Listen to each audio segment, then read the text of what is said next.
সবাই কেমন আছেন? এই যে আজকে একটু সকাল সকাল যেহেতু আমাদের বাসায় হাটের দিনে 2-3 জন কর্মচারী ওরা রোজা থাকে না, তো তাদের জন্য আমি একটু ভর্তা করেছি।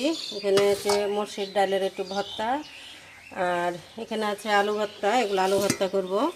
তো তাদের জন্য দুপুরে আমার খাবার পাঠাতে হবে। আর এখানে আমি বিকালে বড়া করার জন্য এই কপি কেটে নিয়েছি, তার সাথে একটু আলুও নিয়েছি এর সাথে। আর এই যে এখানে দেখতে পাচ্ছেন যে আমি একটু মশলা ভেজে নিয়েছি, পেঁয়াজ মরিচ। তো এই ভাজা মরিচগুলো দিয়ে আমি ভর্তা করব।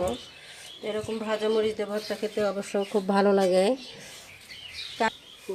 এই যে খাঁটি সরিষার তেল দিয়ে ভর্তা করছি। কার কার এরকম মসুরের ডালের ভর্তা ভালো লাগে অবশ্যই জানাবেন।